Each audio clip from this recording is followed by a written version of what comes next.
Hello friends, welcome to Edu Scientist classes. तो friends, आज हम अपना मोटिवेशनल थ्योरी स्टार्ट करने जा रहे हैं क्योंकि सीटेट का पेपर बहुत ही नज़दीक लगा हुआ है फ्रेंड्स। तो हमारी कुछ थ्योरी बची हुई थी जो कि मोटिवेशनल थ्योरी थी। तो फ्रेंड्स, आइए आज हम उसको थ्योरी को भी कंप्लीट कर देते हैं ताकि आप क्या पूरा थ्योरी पोर्शन जो थ्योरेटिकल पोर्शन है वो आपका कंप्लीट हो जाए। और कल से हम अपना क्वेश्चन सीरीज का जो प्रैक्टिस सेट है वो स्टार्ट कर दें। ठीक है फ्रेंड्स।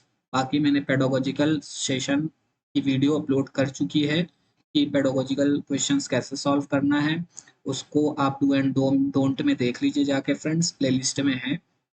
और कल हम जब क्वेश्चंस सीरीज लेके क्वेश्चंस पेपर को हम सॉल्व कराएंगे तो उसके साथ साथ भी जो एडिशनल चीजें हैं फ्रेंड्स उसको भी हम वहां पर आपको कराते चले जाएंगे ताकि आपकी प्रैक्टिस भी होती जाए और जो कुछ एडिशनल चीजें रहेंगी पेडागोजी सेक्शन में तो उसको हम वहां पर बताते चले जाएंगे। ठीक है फ्रेंड्स। तो आइए देखते हैं फ्रेंड्स आज हम मोटिवेशनल थ्योरी को। तो जो मोटिवेशनल थ्योरी जो किसने दिया है, मैस्लो ने। तो मैस्लो की मोटिवेशनल थ्योरी का नाम क्या है? सिद्धांत अभिप्रेरणा की व्यवहारात्मक विचारधारा, जिसे हम हायरार्की ऑफ नीड्स के नाम से भी जानते हैं।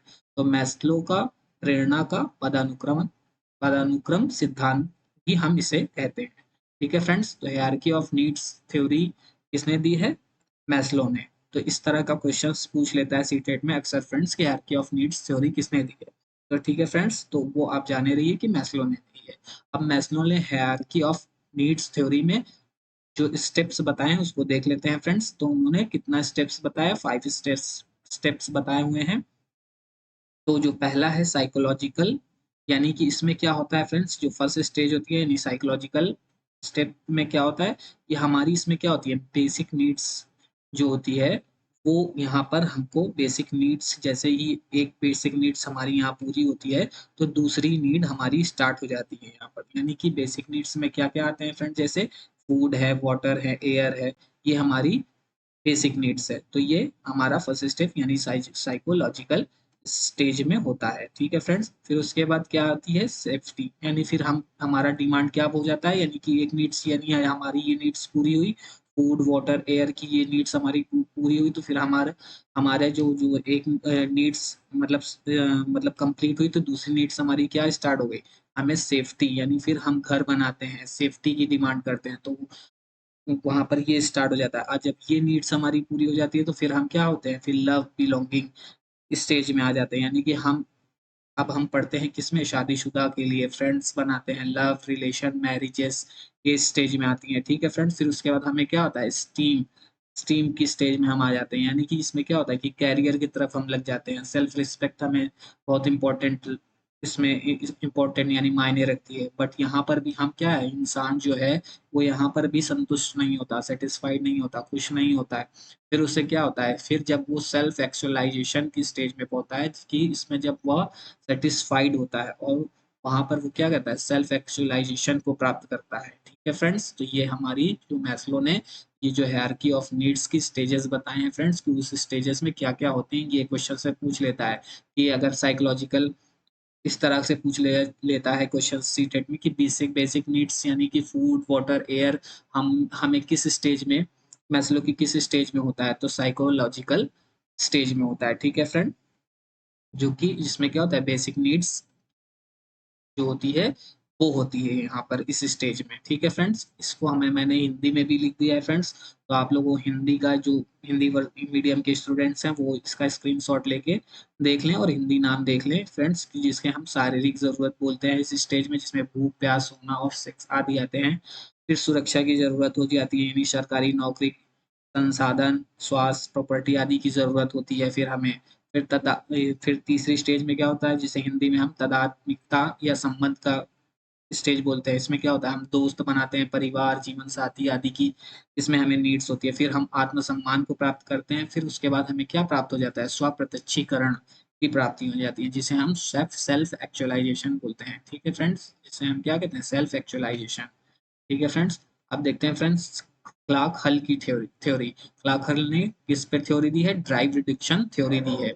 इसमें क्या है, उन्होंने भी स्टेप्स बताए हैं। उन्होंने स्टेप्स बताया, नीड यानी आवश्यकता है, यानी हमें जब किसी चीज की आवश्यकता होती है तो फिर हम क्या करते हैं, ड्राइव यानी संचालन करते हैं, उसके लिए मोटिव मोटिव करते हैं, यानी फिर उसके बाद एक्टिविटी करते हैं, फिर उस क्या एक्टिविटी के थ्रू हम गोल को प्राप्त करते हैं, गोल को प्राप्त करने के बाद क्या होता है, हमारा रिड्यूस्ड ड्राइव हो जाता है। ठीक है फ्रेंड्स, तो उन्होंने क्लार्क ने जो हमारे स्टेप्स बताए हैं, नीड होती है, ये स्टेप्स पूछ लेता है अक्सर फ्रेंड्स कि क्लार्क ने जो ड्राइव रिडक्शन थ्योरी में जो स्टेप्स दिए हैं वो स्टेप्स को आप ऑर्डर में रखिए। इस तरह के आप क्वेश्चन सी टेट के पेपर में प्रीवियस ईयर के उठा के देख लीजिए, तो वो इसमें इस तरह, तो इसलिए आप इंग्लिश में ज्यादातर नाम याद रखने की कोशिश करिए फ्रेंड्स, क्योंकि हिंदी में इतना टिपिकल वर्ड्स दे देते हैं कि आपको हिंदी में कई ऐसे नाम सो जाते हैं कि आपको वहां पर मतलब अंडरस्टैंड करने में दिक्कत होती है। इसलिए आप इंग्लिश वर्जन में भी नाम जाने रहिए ताकि आपको क्वेश्चंस पेपर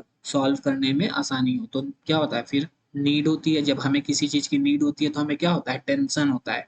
टेंशन होने के बाद क्या होता है, फिर ड्राइव हम करते हैं, फिर उस ड्राइव से यानी मोटिव करते हैं, फिर उस ड्राइव से हमारे क्या होता है, बिहेवियर में जो चेंजेस आते हैं, मतलब फिर बिहेवियर में चेंजेस आते हैं, फिर उस गोल को हम प्राप्त करने के बाद फिर क्या होता है, हमारा जो क्या होता है, जो टेंशन होता है फ्रेंड्स, वो रिडक्शन हो जाता है, यानी रिड्यूस हो जाता है। ठीक है फ्रेंड्स, तो ये ऑर्डर याद रखिए फ्रेंड्स, ये ऑर्डर ऐसे ही सेम चलता है। तो इस ऑर्डर को अक्सर पूछ लेता है कि जो ड्राइव रिडक्शन थ्योरी में क्लार्क ने जो ऑर्डर दिए हैं वो ऑर्डर को सीक्वेंस में मतलब कि रखिए, या सीक्वेंस में कौन से ऑर्डर मतलब कि जो ड्राइव रिडक्शन थ्योरी की जो सीक्वेंस को बताइए। इस तरह के क्वेश्चंस मैं जब कराऊंगा तो आप लोग देखिएगा फ्रेंड्स, लेकिन आप भी आप अगर चेक करना हो तो जाकर चेक कर लीजिए। और हाँ फ्रेंड्स, आप मेरी वीडियो देखते होंगे तो अक्सर आपको देखने को मिलता होगा कि 1 मिनट 2 मिनट या 3 मिनट की थ्योरी वाली पोर्शंस की वीडियो होगी, तो आप सोचते होंगे कि अंकित सर इतना कम कम कैसे ड्यूरेशन की वीडियो बना रहे हैं और इतनी जल्दी कैसे थ्योरी खत्म कर दे रहे हैं। तो मेरा मेन मोटिव है फ्रेंड्स कि मैं टू द पॉइंट सीटेट में जिस हिसाब से जो ट्रेडिशन है सीटेट में क्वेश्चन पूछने का, जो जहां से क्वेश्चन सीटेट उठा के थ्योरी पोर्शन से पूछता है, मैं उसी को सिर्फ उतना ही बता रहा हूँ ताकि आपको क्या हो, टू द पॉइंट पता रहे, और आप जाके अगर उस वहां से क्वेश्चंस अगर पुटअप करता है सीटेट, तो आप तुरंत उस चीज को क्लिक करके वहां पर आंसर कर सको।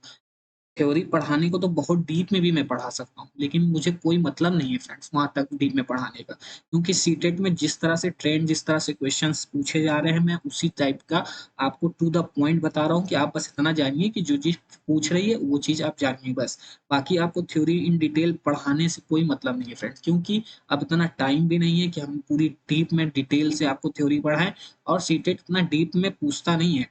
कुछ थ्योरी है जिनको पूरा हम डिटेल में देखे भी हैं, ऐसा नहीं है कि मैंने डिटेल में कुछ थ्योरी, लेकिन वो जो मोस्ट इम्पोर्टेंट है, मोस्ट इम्पोर्टेंट थ्योरी है, उसको मैंने पूरे डिटेल में टू मतलब कि जिस तरह जहां से उसमें क्वेश्चंस पूछता है सीटेट, जो ट्रेडिशन है सीटेट का कि यहाँ से ये क्वेश्चंस पुटअप करता है, वो चीज मैंने उसको ठीक ढंग से बताया। और जो थ्योरी थोड़ा कम इम्पोर्टेंट है उसको मैंने 5-6 मिनट की वीडियो में ही टू द पॉइंट बता के कंप्लीट कर दिया है। तो फ्रेंड्स आप लोग ये जाके उस वीडियो को देखिए, क्योंकि वो वीडियो आप देखे रहेंगे तो अगर उस पोर्शन से भी, उस थ्योरी से भी क्वेश्चन उठा के रख देता है सीटेड, तो कम से कम आप उस पॉइंट को जाने रहोगे तो आप आंसर कर पाओगे। ठीक है फ्रेंड्स, अब आइए फ्रेंड्स यूरी ब्रॉनफ्रेंड की थ्योरी को देखते हैं। तो ब्रेंड ने कौन सी थ्योरी दी है, यूरी ब्रॉनफ्रेंड ने ब्रेनर ने कौन सी थ्योरी दी है, तो सामाजिक परिस्थितिकी दृष्टिकोण इसका हिंदी नाम है। ठीक है फ्रेंड्स, उन्होंने क्या बताया है, इकोलॉजिकल सिस्टम थ्योरी दी है इसमें। जो ब्रॉनफेन ब्रॉनफेन ब्रेनर है, उन्होंने इकोलॉजिकल सिस्टम की थ्योरी दी है। ठीक है फ्रेंड, यूरी ब्रॉनफेन ब्रेनर ने 5 सिस्टम दिए हैं, तो वो 5 सिस्टम्स कौन कौन से हैं तो उसको देख लेते हैं फ्रेंड्स, उसका नाम देख लेते हैं। तो उसका फर्स्ट नाम है माइक्रो सिस्टम, जिसे हम सूक्ष्म तंत्र कहते हैं, फिर मीजो सिस्टम जिसे मध्य तंत्र कहते हैं, फिर एक्सो सिस्टम जिसे बाह्य तंत्र बोलते हैं, फिर माइक्रो सिस्टम जिसे स्थूल तंत्र बोलते हैं, और पांचवा है जो कि क्रोनो सिस्टम बोलते हैं जिसे हम। अब आइए फ्रेंड्स, इस जो 5 system Urie Bronfenbrenner ने बताए हैं, उन 5 जो सिस्टम का एक एक करके हम देख लेते हैं कि उसमें क्या क्या क्वालिटीज हैं और कौन क्या क्या चीजें उन्होंने बताया है उस 5 सिस्टम में। इससे फ्रेंड्स अक्सर सीटेट में उठा के पूछता है क्वेश्चंस, आप उठा के देख लेना क्वेश्चंस पेपर, और वैसे मैं जब सीरीज चलाऊंगा तो आपको खुद ही क्वेश्चंस देखने को मिल जाएंगे।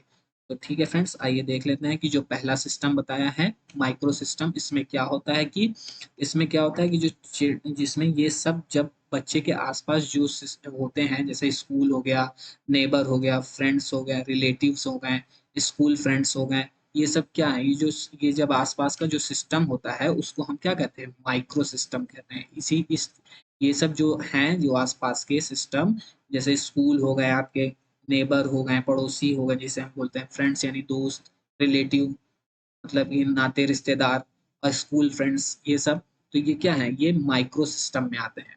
इसमें क्या होता है, इमेजिनेट फैमिली है, जो ये जो सिस्टम है इसे हम माइक्रो सिस्टम कहते हैं। तो अक्सर पूछ लेता है सीटेट में कि फ्रेंड्स की स्कूल या नेबर या फ्रेंड्स या रिलेटिव का नाम दे के पूछ लेगा कि यूरी ब्रॉन फ्रेंड बैनर की जो ये किस सिस्टम में आते हैं। इस तरह के क्वेश्चंस सीटेट में पूछ लेता है कि स्कूल, अगर स्कूल नाम दे देगा, नेबर नाम दे देगा, या फ्रेंड्स नाम दे देगा, या रिलेटिव्स दे देगा, ऐसे करके रिलेटिव्स किस यूरी ब्रॉन फ्रेंड बैनर के किस सिस्टम में आते हैं। तो आपको पता होना चाहिए कि ये माइक्रो सिस्टम में आते हैं। ठीक है फ्रेंड्स, यानी कि बच्चे के जो आसपास के ये जो लोग होते हैं, ये school, neighbour, friends, relatives, school friends, ये क्या है, माइक्रो सिस्टम है। ठीक है, ये माइक्रो सिस्टम के अंदर आते हैं। ठीक है फ्रेंड, अब देख लेते हैं मीजो सिस्टम क्या होता है। ये मीजो सिस्टम में क्या होता है कि ये जो स्कूल फ्रेंड्स हैं, स्कूल हैं, नेबर हैं, फ्रेंड्स हैं, रिलेटिव हैं, फिर फैमिली में मम्मी पापा आपस में अगर जैसे लड़ाई झगड़े या हंसे दोस्त लड़ते हैं, हंसे दोस्त के बीच में लड़ाई हुई, तो ऑटोमेटिकली जो ये बच्चे पर क्या होता है, इसका असर पड़ता है। यानी कि इन के एक्टिविटी से, यानी इन सब के एक्टिविटी से अगर बच्चे के ऊपर कोई भी प्रभाव पड़ता है ऑटोमेटिकली, तो उसे हम किस सिस्टम में रखते हैं, उसे हम मीजो सिस्टम में रखते हैं। ठीक है फ्रेंड्स, यानी कि अगर इस तरह से पूछ ले कि नेबर, या पूछ ले कि पेरेंट्स के लड़ाई झगड़े का असर बच्चे पर पड़ने पर यूरी ब्रॉन फैन बैनर के किस सिस्टम में आता है, तो आप जाने रहिए कि ये अगर इन सब के एक्टिविटी से अगर बच्चों के ऊपर कोई प्रभाव पड़ता है, तो उसे हम माइक्रो उन्हें हम मीजो सॉरी फ्रेंड, उसे हम मीजो सिस्टम में रखते हैं। ठीक है फ्रेंड्स, अब आ जाते हैं फ्रेंड्स एक्सो सिस्टम क्या होता है। स्कूल को कौन चला रही है, गवर्नमेंट। ठीक है फ्रेंड्स, यहाँ पर देख लेते हैं, स्कूल को कौन चला रहा है, गवर्नमेंट चला रही है। ठीक है, स्कूल को गवर्नमेंट चला रही है, और गवर्नमेंट चला रही है, और सरकार की वजह से यानी गवर्नमेंट की वजह से अगर स्कूल के ऊपर कोई प्रभाव पड़ता है और स्कूल का असर बच्चे पर पड़ेगा। ठीक है, यानी कि इसका अगर कोई चीज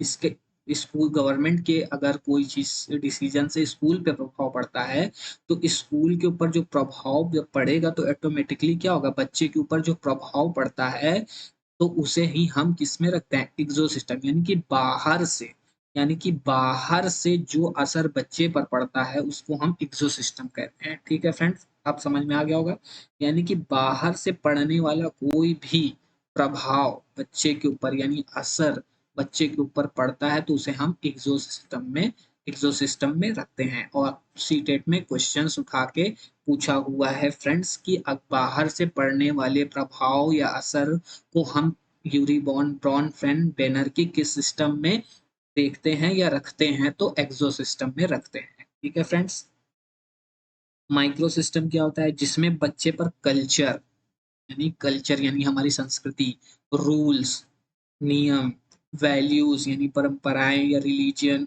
रेगुलेशन, ये सब पर बच्चे पर असर पड़ता है, तो उसे हम क्या कहते हैं, माइक्रो सिस्टम बोलते हैं, उसे हम माइक्रो सिस्टम के अंतर्गत रखते हैं। ठीक है फ्रेंड्स, फिर आइए क्रोनो सिस्टम क्या होता है। क्रोनो सिस्टम में क्या होता है कि बच्चे के अंदर कुछ ना कुछ ट्रांजिशंस, शिफ्ट्स या चेंज आते हैं, तो उसका भी असर बच्चों पर पड़ता है। मान लीजिए यह किसी के अचानक, अगर उस बच्चे के अचानक उस घर में किसी की डेथ हो गई, ठीक है? तो डेथ हो जाने से भी बच्चे के ऊपर जो असर पड़ता है या एक जगह से दूसरी जगह शिफ्ट होने पर या मान लीजिए कोई बच्चा एक समय से कहीं लॉन्ग टर्म से रह रहा है, फिर अचानक उसको उस जगह को छोड़कर दूसरी जगह शिफ्ट होना पड़ जाए, तो वो जो वहाँ शिफ्ट होने पर जो उसके ऊपर या उसके घर में किसी की अचानक डेथ हो जाने पर उस प्रकार का जो प्रभाव उसके ऊपर पड़ता है या असर पड़ता है, तो उसे हम फोनो सिस्टम में रखते हैं। ठीक है फ्रेंड्स? मैंने बहुत ईज़िली ढंग से आपको बताने की कोशिश की है फ्रेंड्स। अगर फिर भी ना समझ में आए तो आप मुझे कमेंट्स बॉक्स में ज़रूर बताइएगा, ठीक है फ्रेंड्स? अब आइए देख लेते हैं फ्रेंड जॉन वॉटसन की थ्योरी जो उन्होंने किस पे थ्योरी दी है? बिहेवियरिज्म पर दी है, यानी जिसे हम व्यवहारवाद कहते हैं। व्यवहारवाद का पिता या जनक किसको कहा जाता है? तो जॉन वॉटसन को कहा जाता है। ये क्वेश्चंस पूछा हुआ है फ्रेंड सीटेट सीटेट में कि व्यवहारवाद का पिता और जनक किसको कहा जाता है? तो जॉन वॉटसन को कहा जाता है। ठीक है फ्रेंड? जॉन वॉटसन ने एक बच्चे पर क्या किया? एक्सपेरिमेंट किया था कि जो वो खिलौने से खेलता था और पीछे से एक साउंड निकाल दी।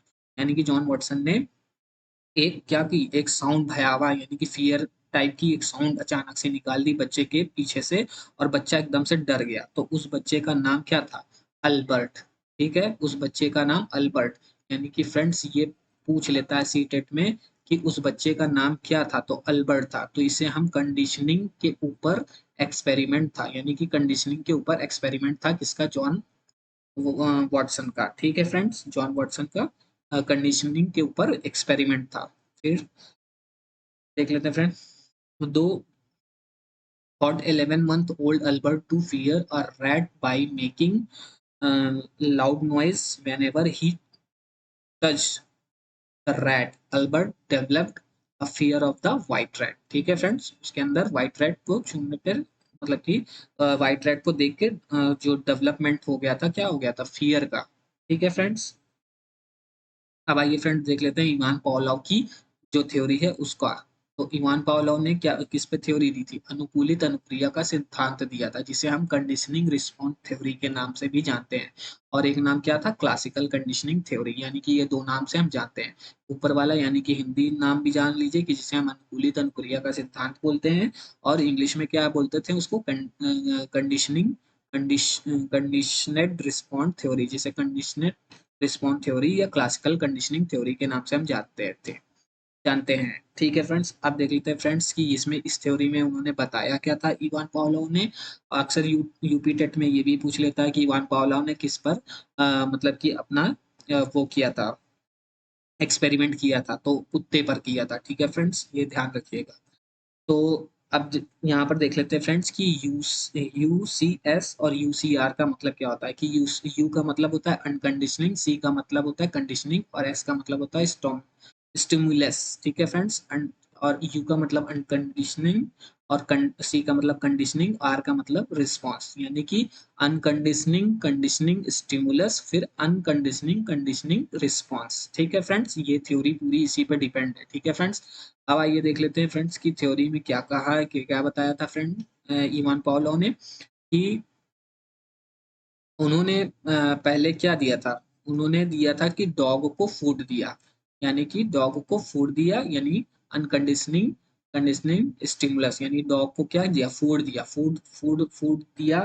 फूड देने के बाद डॉग को उसमें क्या आया?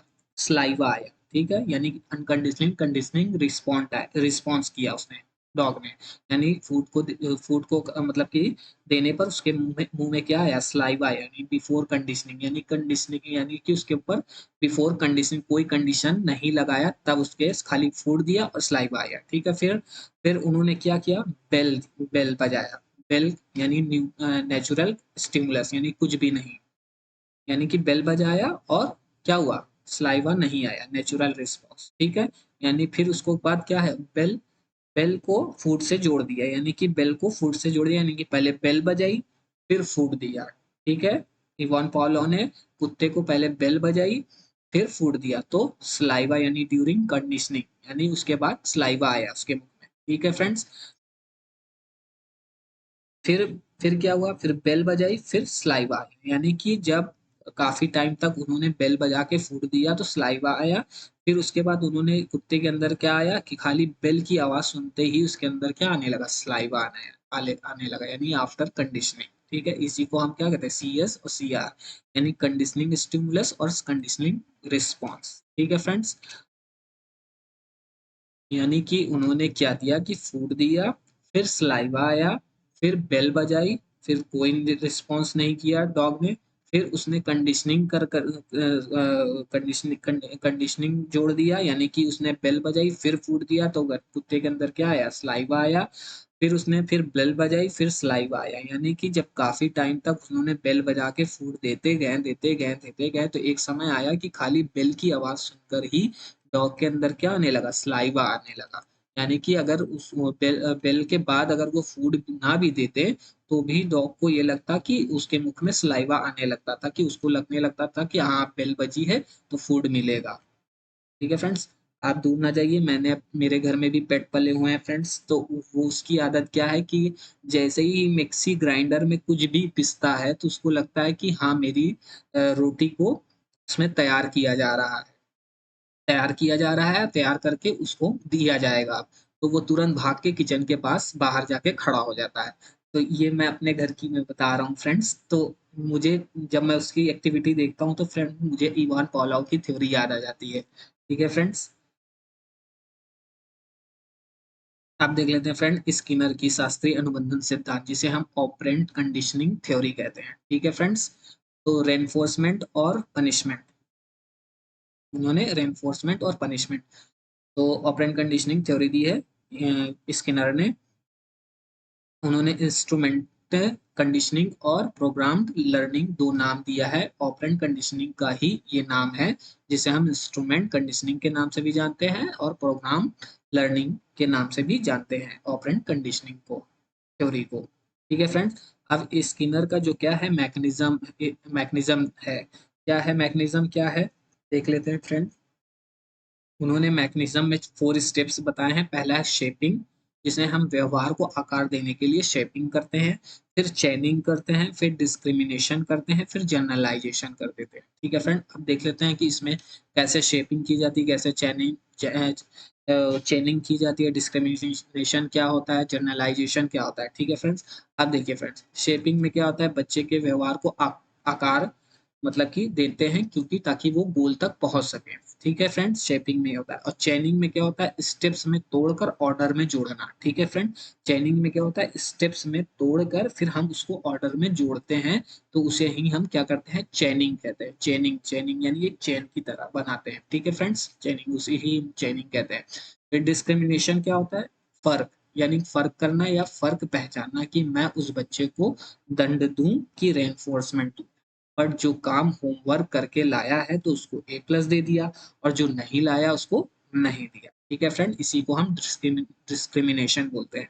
जर्नलाइजेशन क्या होता है फ्रेंड्स, की सामान्यकरण, जिसमें हम एक जैसा व्यवहार करते हैं, यानी हम एक जैसा करते हैं, जैसे कि क्लास में सबको A+ दे दिया। ठीक है फ्रेंड्स, अब आते हैं फ्रेंड, एक्सटेंशन क्या होता है। एक्सटेंशन को हम हिंदी में विलोपन कहते हैं, यानी किसी चीज का खत्म होना, खत्म हो जाना। ठीक है फ्रेंड्स, उसे हम विलोपन कहते हैं। जैसे अगर पावलाव का एक्सपेरिमेंट में अगर मैं खाली बेल बजाता और उसको खाना नहीं देता, तो क्या हो जाता है, स्लाइवा गिरना धीरे धीरे एक्सटेंट यानी खत्म हो जाता है, विलोपन हो जाता है उसका, इसका डॉग का। ठीक है फ्रेंड्स, तो उसी को हम एक्सटेंशन बोलते हैं।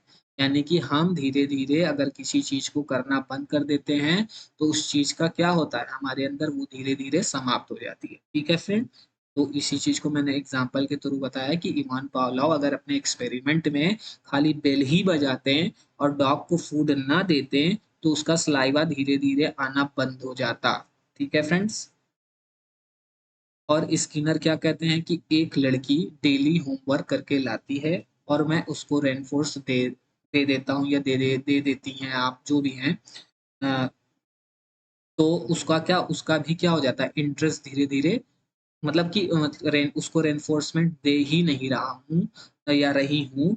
मतलब अगर आपने कोई कोई बच्चा है, स्किनर कहता है कि अगर आप कोई बच्चे को डेली होमवर्क करके वो ला रहा है और उसको रेनफोर्समेंट आप नहीं दे रहे हो, तो उसका क्या होगा, धीरे धीरे इंटरेस्ट धीरे धीरे खत्म हो जाएगा। तो उसी को ही हम एक्सटेंशन बोलते हैं। ठीक है फ्रेंड्स, स्किनर ऑपरेंट कंडीशनिंग क्या होता है, आप behaviourist he developed the theory of operant conditioning. the idea that behavior is determined by its consequence, be they reinforcement or punishments, which make it more or less likely that the behavior will occur again। ठीक है friends, उसी चीज को मैंने यहाँ English में भी लिखा है। ऑपरेंट कंडीशनिंग टू टाइप्स के होते हैं। कौन कौन से टू टाइप्स होते हैं फ्रेंड्स? एक होता है रेनफोर्समेंट और एक पनिशमेंट। इन रेनफोर्समेंट में क्या होता है? इंक्रीज बिहेवियर, और पनिशमेंट में क्या होता है? Decrease behaviour. ठीक है फ्रेंड्स। अब इंक्रीज बिहेवियर में भी दो पॉइंट है, पॉजिटिव एड और नेगेटिव रिमूव। डिक्रीज बिहेवियर में भी दो पॉइंट है, पॉजिटिव एड और नेगेटिव रिमूव। अब देख लेते हैं फ्रेंड्स, पॉजिटिव रेनफोर्समेंट क्या होता है कि प्लीजेंट स्टिमुलस, जिसे हम ए प्लीजेंट स्टिमुलस बोलते हैं। पॉजिटिव रेनफोर्समेंट को क्या बोलते हैं हम? प्लीजेंट स्टिमुलस, यानी कि ए प्लस देकर बिहेवियर को बढ़ाना। Adding treat to increase increase good behaviour, यानी हमने बच्चे को ए प्लस दिया तो उसके बिहेवियर में क्या हो गया? उसको बिहेवियर को हमने बढ़ा दिया। ठीक है फ्रेंड्स।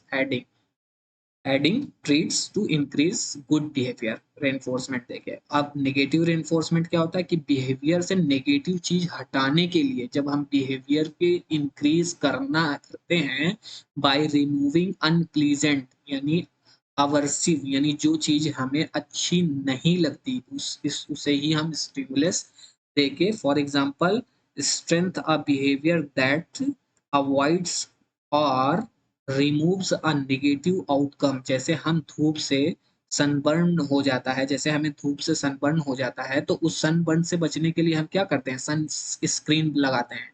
तो उस वही चीज यहाँ पर बताई गई है। ठीक है फ्रेंड्स।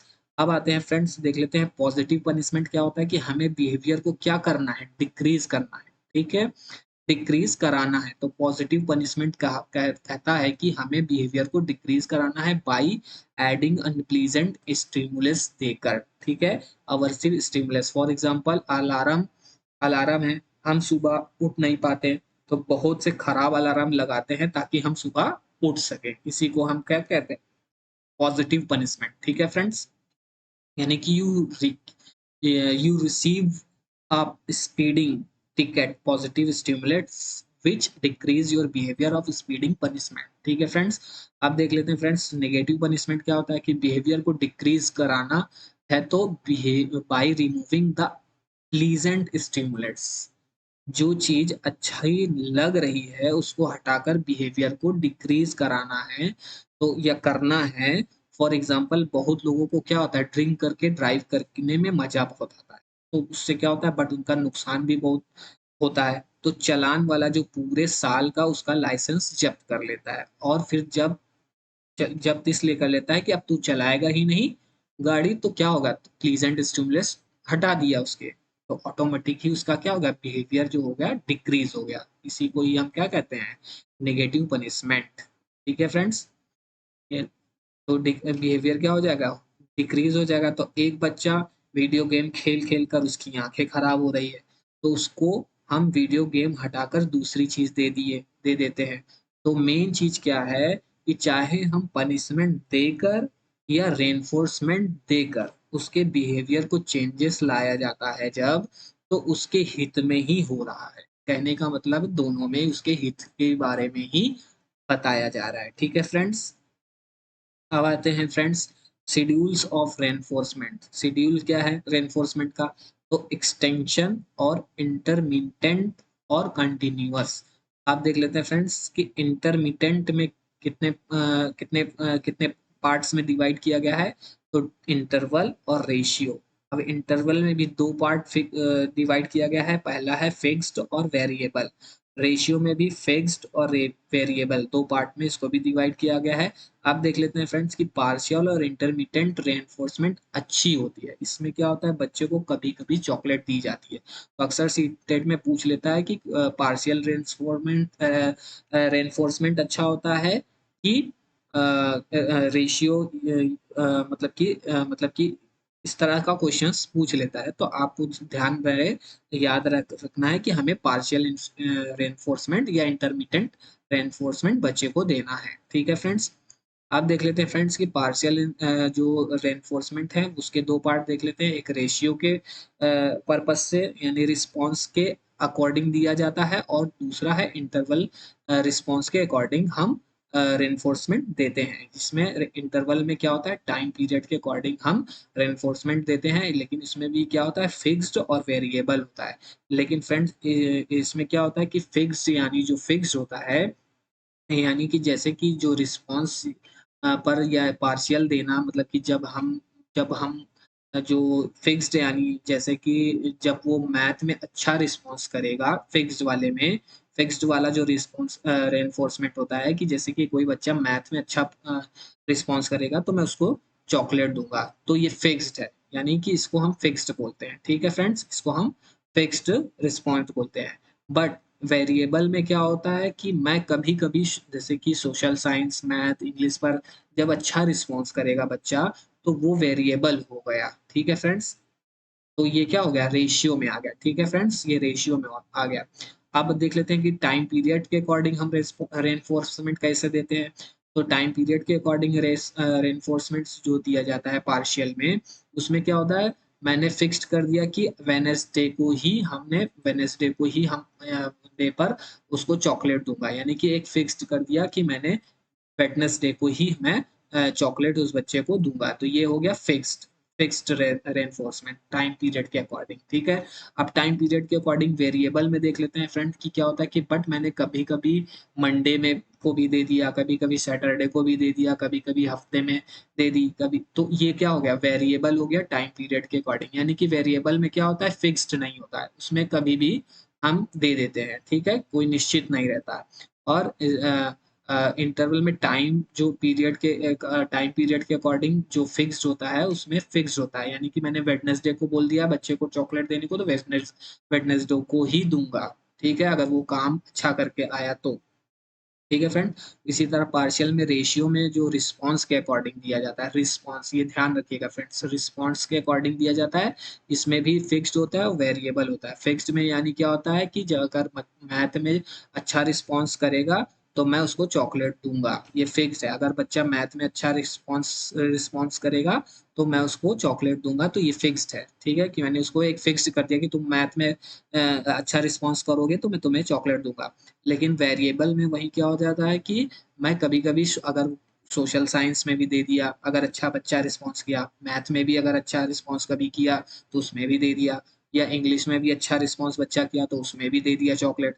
तो इसको हम वेरिएबल में निश्चित नहीं होता, फिक्स्ड नहीं होता। ठीक है फ्रेंड, तो उसमें रिस्पॉन्स के अकॉर्डिंग दिया जाता है वेरिएबल रेशियो में। ठीक है, रेशियो में रिस्पॉन्स के अकॉर्डिंग दिया जाता है और इंटरवल में टाइम पीरियड के अकॉर्डिंग दिया जाता है। ठीक है, रेनफोर्समेंट। तो फ्रेंड्स, अब मेरे ख्याल से एक पॉइंट और बचा है फ्रेंड्स, जिसे हम प्रीमैक प्रिंसिपल बोलते हैं, और दो थ्योरी हमारी और बची है, एक थॉर्नडाइक की बची है फ्रेंड्स और एक कोहलबर्ग की थ्योरी बची है फ्रेंड्स। ये मैं आपको कल करा दूंगा फ्रेंड्स। आज की क्लास में बस इतना ही। अगर कुछ भी ना समझ में आया हो फ्रेंड्स तो मुझे कमेंट बॉक्स में बताने की आप बताने की जरूर वो करेंगे करिएगा, अगर ना समझ में आया हो। और दो थ्योरी जो बची है फ्रेंड्स उसको मैं आपको कल करा दूंगा।